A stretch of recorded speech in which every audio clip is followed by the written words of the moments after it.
कई बार हम सोचते हैं कि राष्ट्रपति को उसके पद से कैसे हटाया जा सकता है। तो आज हम उसी टॉपिक पर बात कर रहे हैं कि राष्ट्रपति को किस तरह से हटाया जा सकता है उसके पद से। तो राष्ट्रपति को महाभियोग की प्रक्रिया के द्वारा उसके पद से हटाया जा सकता है।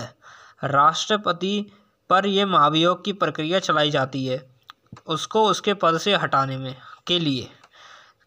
क्या ऐसे ही राष्ट्रपति पर महाभियोग की प्रक्रिया चलाई जाती है?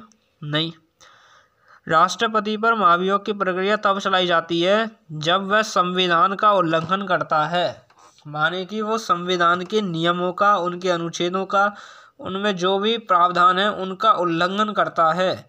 तो ऐसे में राष्ट्रपति पर महाभियोग की प्रक्रिया चलाई जाती है। अब महाभियोग की प्रक्रिया जो चलाई जाती है उसकी क्या प्रक्रिया है महाभियोग चलाने की? तो सबसे पहले तो उसे किसी भी सदन में, इधर लिखा है यहाँ पर कि उसे किसी भी सदन में शुरू किया जा सकता है, मतलब कि उस पर आरोप लगाए जाते हैं महाभियोग के तहत राष्ट्रपति पर कि उसने जो है संविधान के इन नियमों का उल्लंघन किया है, इन अनुच्छेदों का उल्लंघन किया है। इस तरह से उस पर क्या है आरोप लगाए जाते हैं और इन आरोपों की जो शुरुआत है वो किसी भी सदन से की जा सकती है, राज्यसभा से भी और लोकसभा से भी, किसी भी सदन से। और जिस सदन से इसकी शुरुआत की जाएगी उसी सदन में के जो जितने भी सदस्य हैं उनके 1/4 सदस्यों के हस्ताक्षर उन आरोपों के एक पर्चा होता है, जैसे इस तरह का पर्चा आप देख रहे हैं। तो इसी तरह के पर्चे पर जो है लिखे होते हैं आरोप, उनके आरोपों के नीचे जो है हस्ताक्षर होने चाहिए 1/4 सदस्यों के। जिस भी सदन में यह आरोप लगाए गए हैं उस सदन के सदस्यों के 1/4 सदस्यों के हस्ताक्षर होने चाहिए। और साथ ही साथ 14 दिन का नोटिस राष्ट्रपति को भेजना पड़ता है कि आप पर यह आरोप लगाए गए हैं महाभियोग के तहत और आपको आपके पद से हटाया जाएगा यदि आप ये आरोप सही होंगे।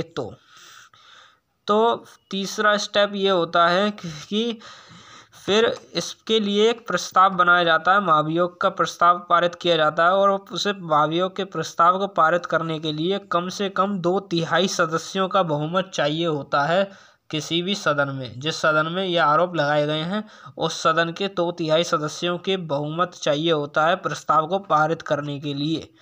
फिर जब ये मान के चलिए कि ये उस सदन में पारित हो जाता है ये प्रस्ताव, मान के चलिए राज्यसभा में चलाए गए थे आरोप, लगाए गए थे आरोप, शुरू किए गए थे, तो राज्यसभा में ये पारित हो गया। अब ये पारित होने के बाद दूसरे सदन में भेजा जाएगा, जैसे लोकसभा में। अब ये लोकसभा में भेजा गया तो लोकसभा में के सदस्य क्या करेंगे, इन आरोपों की जांच करेंगे, क्या ये आरोप सही है या गलत है।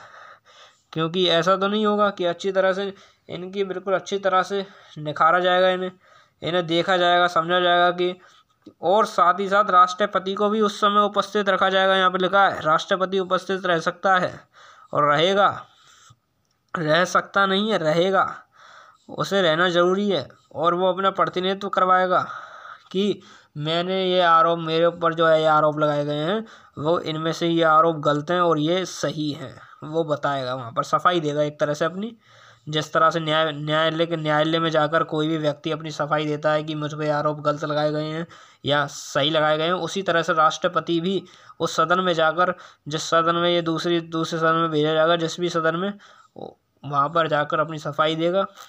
फिर यदि दूसरा सदन भी इन आरोपों की जांच करने के बाद इन आरोपों को सही पाता है कि ये आरोप सही हैं जो लगाए गए हैं, लिखा है 5वें नंबर में कि यदि ये दूसरा सदन आरोपों को सही पाए तो प्रस्ताव 2/3 बहुमत से पारित कर दिया जाता है।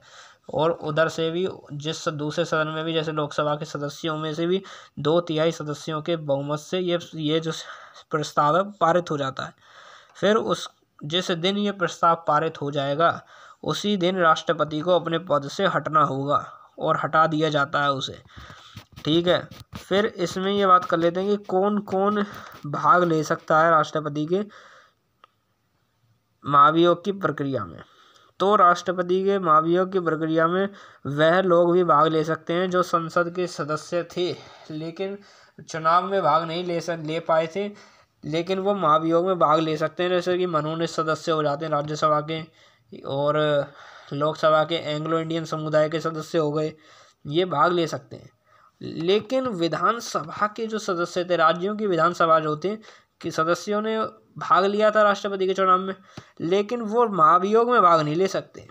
ये है। और मैं आशा करता हूँ कि आपको ये समझ में आ गया होगा कि महाभियोग क्या है और ये प्रक्रिया किस पर लगाई जाती है और राष्ट्रपति पर लगाई जाती है, तो राष्ट्रपति को किस तरह से महाभियोग के द्वारा हटाया जाता है। मैं आशा करता हूँ आप समझ गए होंगे।